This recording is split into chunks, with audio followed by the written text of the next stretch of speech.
CEO arrived with her daughter on a blind date. The single dad recognized her. "I've known who you were since the moment you walked through that door," Matthew said quietly. Caroline's smile froze on her face. "That's not funny," she whispered, glancing at her sleeping daughter. "I'm not joking, Caroline. I knew before you even sat down. I knew when you lied about your job. I knew when you ordered a glass of water you never touched because billionaires don't drink in front of strangers." Caroline's hands were trembling now. "Then why did you stay? Why did you let me think I was getting away with it?" Matthew leaned closer, his voice low and steady. "Because I wanted to see if you'd ever tell me the truth on your own. And you didn't." The silence between them was louder than the noise of the entire restaurant. Now let's rewind to where it all began, because what happens next will completely change how you see this story.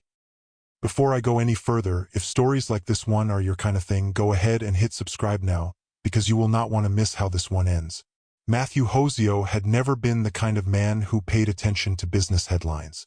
He cared about blueprints, school pickup times, and whether Leo had finished his homework before bedtime. But 3 weeks ago, everything about his quiet, predictable life had shifted. His firm, Gensler, had been pulled into the final round of bidding for a massive harborfront redevelopment, a billion-dollar contract that could change the trajectory of his career. And the client behind that contract was Brooks Maritime. For 2 weeks, Matthew had sat through briefings where her face appeared on every slide.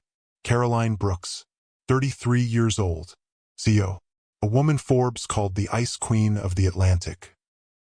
He had memorized her photograph the way other men memorized football stats, not out of admiration, but out of professional necessity. He needed to know who he might one day be presenting to. So when his sister Sarah called him on a Tuesday evening, her voice rushed and excited, Matthew was only half listening. "Her name is Caroline. She works in logistics," Sarah said, her voice crackling through the phone speaker as Matthew stirred a pot of macaroni and cheese on the stove. "She's a little intense, but she's grounded. Just give her a real chance, Matthew. You deserve a night out." Matthew chuckled softly, turning down the heat on the stove. "Logistics, huh? Sounds thrilling. Don't be sarcastic. Just show up, be charming, and don't talk about zoning permits the entire night." "I make no promises," Matthew said, smiling as Leo ran past him in the kitchen, wearing a cardboard robot helmet he had built that afternoon. "I'll be there. Balthazar, right? 7:30. And Matthew, be nice." "I'm always nice, Sarah." He hung up the phone and looked down at the name written on the sticky note stuck to his fridge. Caroline. Just Caroline. No surname. He had no reason to think twice about it. Logistics workers were not exactly rare in a city of 8 million people. Saturday evening arrived with a light October chill settling over Manhattan. Matthew straightened the collar of his navy blazer in the brass-trimmed mirror of Balthazar's foyer, smoothing down a stubborn wrinkle near his shoulder.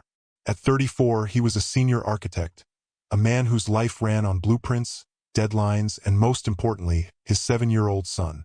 It had been 3 years since his wife passed away, and stepping back into the dating world felt less like swimming and more like drowning in small talk he no longer had the energy for. He checked his watch. 7:25. The restaurant buzzed around him. Clinking glasses, low laughter, the scent of garlic and butter drifting from the open kitchen. He had reserved a quiet corner booth, hoping the dim lighting would hide the tired lines under his eyes. Across town, in a sprawling penthouse overlooking Central Park, Caroline Brooks stood in front of her closet, swapping out a cream-colored blazer for something less recognizable. She wasn't nervous. She was exhausted. At 33, she ran Brooks Maritime, a shipping empire worth over $4 billion, and she had spent the last 5 years being failed by every man who came near her. Her last boyfriend, a hedge fund manager named Peter, had leaked her private schedule to a tabloid just to boost his own profile. Caroline had learned her lesson the hard way. Trust nothing. Verify everything. "Mommy, why am I wearing my party dress?" asked Lily, tugging at the tulle hem of her navy dress, her green eyes blinking up at her mother. Caroline knelt down, smoothing her daughter's hair. "Because we're going to a fancy dinner, sweetie." And I need my best girl with me to help me figure out if this man is nice or not. It was manipulative, and Caroline knew it. Bringing a 5-year-old to an evening blind date at a Michelin-recommended restaurant was a calculated move, designed to make any ordinary man uncomfortable enough to reveal his true colors within minutes. If he was after her money, he'd fake a smile and tolerate it. If he was simply selfish, he'd find an excuse to leave before the appetizers arrived. Either way, Caroline would have her answer fast, and she could go back to her real life, the one that didn't require hope. She slipped into a sleek black trench coat, the kind that cost more than a car but looked deceptively plain, and took her daughter's hand. "Let's go break some hearts, kiddo," she murmured, and they stepped out into the cool Manhattan evening. Back at Balthazar, Matthew was nursing a glass of sparkling water when the host approached his booth, looking visibly flustered. "Mr. Hosio, your party has arrived." Matthew rose to his feet, smoothing his jacket, scanning the entrance for a woman walking in alone. Instead, his breath caught for an entirely different reason. He saw her immediately, dark hair cascading over her shoulders, sharp aristocratic features, a guarded, almost defiant expression on her face. And clutched tightly to her side was a little girl hugging a stuffed golden retriever. Matthew's stomach dropped, not because of the child, but because he recognized that face instantly. He had seen it dozens of times over the last 2 weeks, staring back at him from pitch decks and financial articles. Caroline Brooks, the CEO of Brooks Maritime, the client his entire firm was desperately trying to win. For one suspended second, Matthew considered turning around and quietly slipping out the back. But the host was already leading her toward him, and Lily was already looking up at him with wide, curious eyes, and something in Matthew's chest told him to stay exactly where he was. The host was leaning toward Caroline, his voice hushed but firm. "Madam, we do not typically accommodate children of this age in the main dining room after 7 without prior arrangement." Caroline's voice came back cool and even, carrying just enough authority to freeze the air around her. "I see plenty of empty chairs. I'm sure you can manage." Matthew didn't hesitate. He crossed the floor quickly, cutting through the tension before it could escalate. "Caroline," he said, extending his hand, his expression carefully arranged into easy warmth. Caroline turned, her sharp gaze sweeping over him, taking in the slightly rumpled blazer, the absence of a watch worth more than his car, and the genuine smile that didn't waver. "Matthew," she said. "Yes, this is Lily." She gestured downward, watching his face closely, waiting for the flicker of irritation she had grown so used to seeing. It never came. Matthew crouched down to the little girl's eye level, ignoring the disapproving host entirely. "Hi, Lily," he said softly. "That's a very cool dog you've got there. What's his name?" Lily peeked out from behind her mother's leg. "Barnaby." "Barnaby. Strong name. I'm Matthew." He stood back up, turning to the host with a polite nod. "We're at booth 4. Could we get a booster seat, please? And maybe some crayons." The host stiffened. "Sir, as I was explaining to the lady, Balthazar is not equipped with crayons." Caroline crossed her arms, waiting for Matthew to do what every other man eventually did, apologize for her, or suggest they cut the evening short. Instead, Matthew looked around the restaurant. The white linen tablecloths, the delicate wine glasses, the couples leaning over oyster towers, speaking in hushed, important tones. Then he looked down at Lily, who was already shifting nervously from foot to foot, clearly overwhelmed by the noise and the tight, formal space. He turned back to Caroline. "You know what," he said. "He's right. This place is completely wrong for tonight." Caroline felt her jaw tighten, certain the rejection was coming. "Here it comes," she thought. "It's too loud," Matthew continued, stepping closer so he wouldn't have to raise his voice over the noise. "The tables are packed and tight, and if Barnaby so much as taps that water glass, that man over there is going to need a defibrillator." He pulled a $20 bill from his wallet and pressed it into the host's hand. "Thanks for holding the table, but we're going to pass tonight." Caroline blinked, caught completely off guard. "Wait, what?" "Come on," Matthew said, already gesturing toward the door with an easy smile. "I know a spot 4 blocks from here. less pretentious. And I guarantee they have crayons. The crisp October air hit them as they stepped out onto the sidewalk. Caroline stood there for a moment, entirely thrown off balance. "Matthew, wait," she said, her tone sharper than she intended. "You don't have to pretend. If you want to cancel, just say it. I know bringing my daughter was unconventional." Matthew stopped and turned to face her. Under the glow of a street lamp, his eyes were a warm hazel, crinkling slightly at the corners, and there was no trace of anger in them, only something quieter, something that looked almost like understanding. "Caroline," he said gently, "I'm a single dad. My son Leo is 7. If I couldn't find a sitter tonight, he'd be standing exactly where Lily is right now. I'm not running. I'm just not going to make a 5-year-old sit still for 90 minutes while people eat snails around her." Caroline felt something twist unexpectedly in her chest. "You're a single dad," she repeated quietly. "Sarah didn't mention that. I do have a son, and I know exactly what look was on Lily's face in there. It's the I'm going to melt into this floor from boredom look. So, are you hungry? Because I'm starving, and there's a place on Bleecker that makes a genuinely ridiculous garlic knot." For the first time in 5 years, Caroline let someone else take the lead. They walked the short distance to John's of Bleecker Street, a pizzeria that was the exact opposite of Balthazar in every way. Bright lighting, the smell of baking dough, wooden booths carved with decades of initials. No one even glanced twice when a little girl walked in holding a stuffed dog. They slid into a booth near the back. Matthew reached into his jacket and pulled out a pen and a paper napkin, sliding it toward Lily. "All right, Lily," he said. "I don't have crayons, but I do have a very important architectural drafting pen. Think you can draw Barnaby driving a race car?" Lily's eyes lit up instantly, and she grabbed the pen, scribbling with intense concentration. Caroline watched the exchange, momentarily speechless. She had walked in expecting to spend the evening quietly judging a man stumbling through small talk while ignoring her daughter. Instead, he had flipped the entire evening upside down. "So," Matthew said, resting his arms on the table, looking across at her with an easy grin. "Logistics. Sarah tells me you're a bit of a workaholic. Are you moving freight, managing warehouses, or just bossing people around all day?" He was teasing her lightly, easily, and he had absolutely no visible reaction to the fact that he was sitting across from a woman whose company controlled 20% of commercial shipping on the eastern seaboard. Caroline studied him for a beat, searching his face for even a flicker of performance, and found none. "A little bit of all three," she replied carefully, keeping her cards close. "It's a demanding industry. Lots of late nights.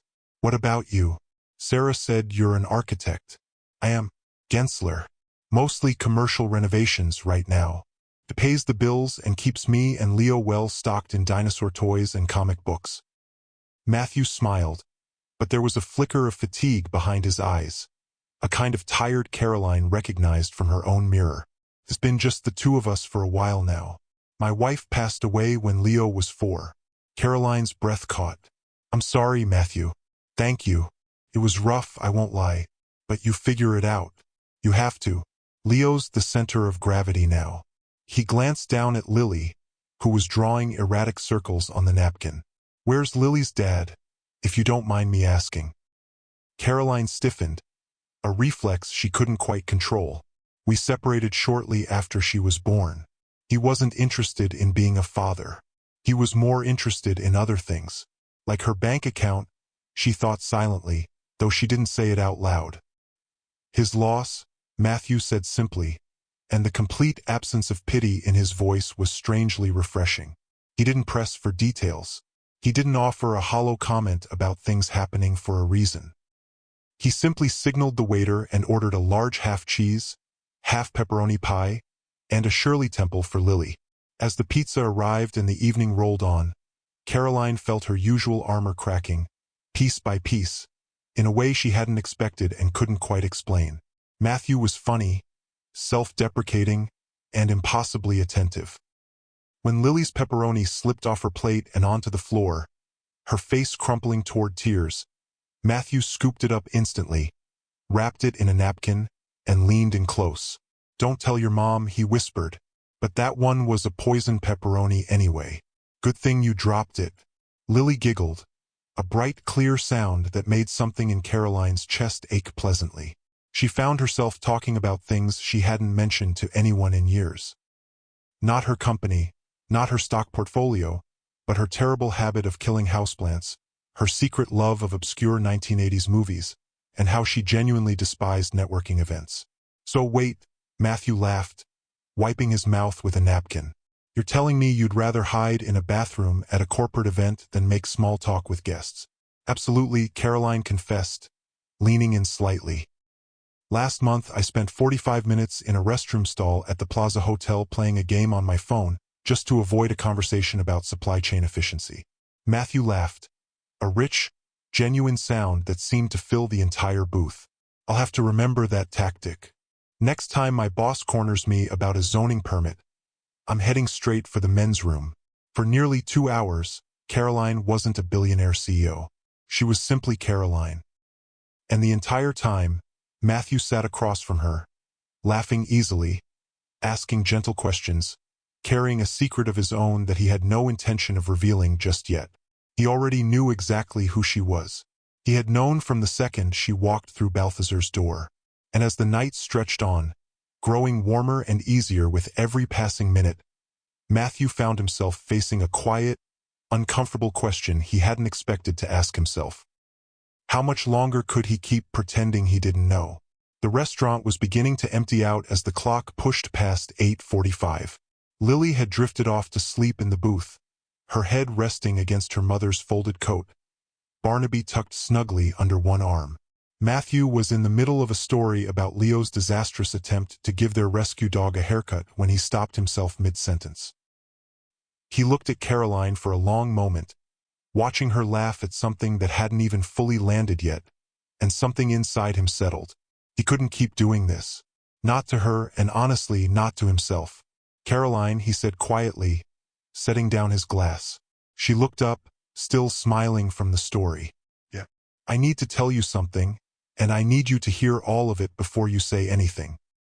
Caroline's smile faded slightly, replaced by the faint flicker of wariness she carried everywhere, even into a pizzeria booth. Okay. I've known who you were since the moment you walked through that door at Balthazar, Matthew said. His voice was steady, but his eyes never left hers. I knew before you sat down. I knew when you told me you worked in logistics. My firm has been in the final round of bidding for a redevelopment contract with Brooks Maritime for the last 2 weeks. Your face has been on every briefing slide I've looked at. Caroline went very still. The color drained slightly from her face, and her hands, which had been resting easily on the table, curled into the edge of her napkin. That's not funny, she said, her voice quieter now, careful. I'm not joking, Caroline. Then why didn't you say something at the restaurant? Why did you let me sit here for 2 hours thinking I was getting away with something? Matthew exhaled slowly. Because I wanted to see who you were when you thought no one important was watching. And for 2 hours, you were just Caroline. You were funny, and a little guarded, and genuinely wonderful with Lily, and none of that felt like a performance. I didn't want to ruin that the second it started. Caroline's jaw tightened, the same defensive posture Matthew had seen flicker across her at the restaurant entrance. So you've been quietly testing me too. While accusing me of using my daughter to test you. That's not what this was. Isn't it, Caroline said, her voice rising slightly, careful not to wake Lily but sharp enough to cut. You let me believe I was anonymous. You let me think I had the upper hand in this entire evening, when really you knew exactly who you were sitting across from the whole time. Do you understand what that means for someone like me? I have spent 5 years assuming every man who smiles at me wants something. And it turns out you knew exactly what I was worth before you ever said hello. That's not why I stayed quiet. Then why, Matthew? Why does a man who's never had a reason to lie to me suddenly decide silence is the better option? Matthew sat back slightly, and for the first time that night, Caroline saw something flicker across his face that wasn't warmth. It was hurt. Because the second I say I know who you are, Caroline said, this entire night becomes about your company and my firm and a contract worth $1 billion. And I didn't want that. I wanted one night where you weren't the CEO of Brooks Maritime and I wasn't an architect angling for your business. I wanted to just talk to you. Caroline shook her head slowly, gathering Lily's coat around the sleeping girl with practiced gentleness, even as her voice remained low and clipped. That's a nice story, Matthew, but you work for a firm that needs my company's money. So forgive me if I have a hard time believing your silence was about anything other than strategy. Matthew's expression hardened slightly. That's not fair, isn't it? She said again, standing now, lifting Lily carefully into her arms. I built a wall because every man who's ever gotten close to me wanted something from my company or my name. Tonight I thought, for one evening, I had found someone who didn't care about any of that. Turns out I was wrong. You knew the entire time and you let me believe otherwise. Caroline, that's not what happened. I think it's exactly what happened, she said quietly, shifting Lily against her shoulder. Thank you for the pizza, Matthew, and good luck with your pitch. She turned and walked out of the pizzeria without looking back, leaving Matthew sitting alone in the booth, a half-eaten garlic not growing cold on the table in front of him. The 2 weeks that followed were among the longest either of them could remember. Caroline sat in her glass-walled office high above the East River, the sweeping skyline view offering no comfort at all. Usually the relentless rhythm of negotiations and supply chain logistics gave her something solid to hold on to. Now it all felt hollow. Matthew's voice echoed in her mind on a loop. I wanted to see who you were when you thought no one important was watching. She hated that it had worked. She hated that for 2 hours she had genuinely forgotten to be afraid. 50 blocks south, Matthew was running on stale coffee and almost no sleep. Gensler's pitch for the Brooks Maritime redevelopment was due in 3 days, and his proposal was the centerpiece of the entire presentation. He had built his career on these kinds of projects: biophilic workspaces, sustainable infrastructure, design that meant something. He couldn't pull himself off the project now even if he wanted to, and some stubborn, aching part of him didn't want to. Thursday morning arrived with a heavy downpour over Manhattan. Matthew adjusted his charcoal suit, gave Leo a quick high five as the boy sat glued to a cartoon about robots, and headed out into the storm. The pitch was held in a sprawling conference room at the Four Seasons. Matthew and his team set up their models and digital renderings with practiced precision. At exactly 10 o'clock, the heavy oak doors opened, and a row of sharply dressed executives filed in. At the center of them, in a tailored navy suit that radiated quiet power, was Caroline. Her expression was unreadable, the same composed mask the financial press loved to write about. But as she took her seat at the head of the table, her eyes swept across the room and landed on Matthew. For one fraction of a second, the mask slipped. Her breath caught audibly, and a faint flush rose to her cheeks before she composed herself again. Matthew felt his stomach drop, but he held her gaze evenly, gave a small professional nod, and turned to his tablet. He had a job to do. Good morning, Miss Brooks.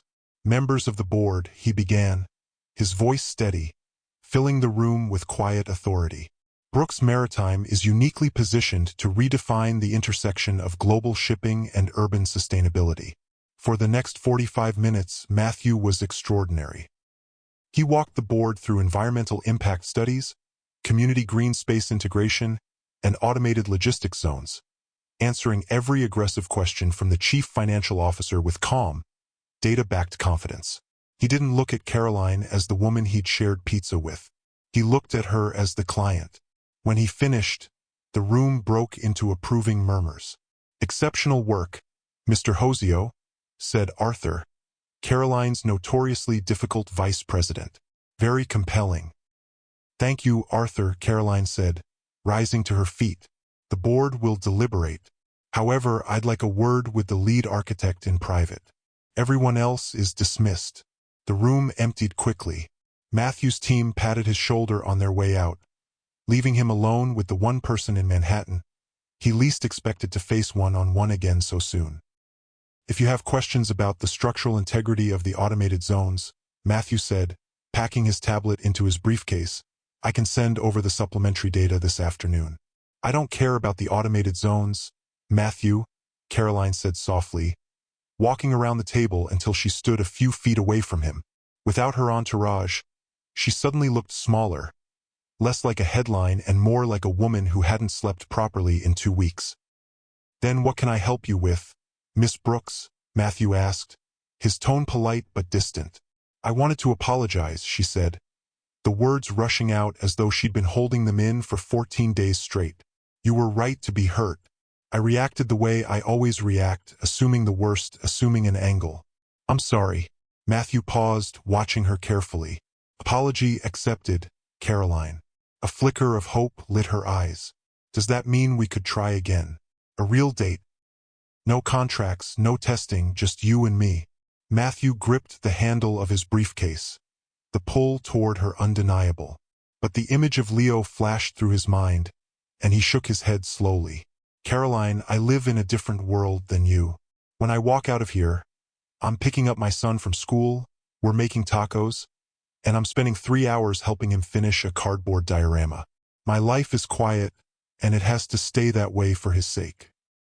I can't bring your world into his without knowing for certain it's not going to blow up in both our faces." He turned and walked toward the door, leaving Caroline standing alone in the boardroom. Caroline Brooks did not accept defeat easily. In the corporate world, rejection was simply an opening offer. But she knew Matthew couldn't be persuaded with leverage. She had to meet him on his terms, in his world, without an entourage and without an agenda. "You want to do what?" Sarah said through the phone, her voice thick with disbelief. "I need to show him I'm not just a name on a briefing slide," Caroline said, pacing her penthouse. "No driver, no security, just me." "Where does he take Leo on the weekends?" "Saturdays at 10, Sarah finally said. "The Greenpoint Community Garden in Brooklyn." "Dress down, Caroline. And if you break his heart again, I'm shorting your stock myself." Saturday morning brought a crisp autumn chill. Caroline stood in front of her mirror and chose worn jeans, a plain gray sweater, and scuffed boots. Lily wore denim overalls and a yellow beanie, Barnaby tucked under her arm. Instead of calling her driver, Caroline took her daughter's hand and walked down into the subway. The garden smelled of damp earth and crushed basil. Matthew knelt in a wooden planter box, his hands caked in soil, explaining root systems to Leo. "Excuse me," Caroline's voice cut softly through the morning air. "Do you have room for 2 more soldiers in this turf war?" Matthew turned, and for a moment he simply stared, searching the sidewalk behind her for the security detail that wasn't there. "Caroline," he said, "what are you doing here?" "Learning how to plant tomatoes, I hope," she said, her voice trembling slightly. "I took the subway, Matthew. It was terrifying and wonderful, and I want you to know exactly who I am when I'm not afraid of being used, or of being recognized before I'm ready." Within minutes, Lily and Leo were huddled over a patch of wet soil, completely absorbed in a debate about whether worms could hear. Matthew handed Caroline a spare pair of gloves, his expression softening despite himself. "Grab that trowel," he said. "We need a trench 4 inches deep." For 90 minutes, the billionaire CEO got her hands genuinely dirty beside him, laughing easily, the walls finally coming down. Just before noon, a sharp flash of light cracked through the calm. A photographer stood outside the fence, camera raised. "Caroline Brooks," he shouted. "Is this the new boyfriend?" Panic flooded Caroline's chest, old instincts screaming at her to run. But Matthew moved first, stepping firmly between the camera and the children. "You're trespassing on private property," he said, his voice low and unshakable. "You have 5 seconds to leave before I call the police for harassing minors." The photographer faltered, cursed under his breath, and disappeared down the block. Matthew turned back to Caroline, gently brushing a smudge of dirt from her cheek. "I told you I didn't want chaos in Leo's life," he said quietly. "But I don't care about cameras, Caroline. I care about the woman who took the subway just to plant tomatoes with me." Caroline looked up at him, her heart pounding. "You're not running." "I don't run," Matthew said, the corner of his mouth lifting into a warm smile. "But next time we're eating at Balthazar, and my sister's babysitting." A watery laugh escaped her. "Deal. If the story moved you, hit that like button right now and share it with someone who needs a reminder that honesty always outlasts the games we play to protect ourselves. Subscribe and turn on notifications so you never miss the next story. And drop a comment below. Do you think Matthew should have told her the truth sooner, or was waiting the right call? Thank you for watching, and we'll see you in the next one.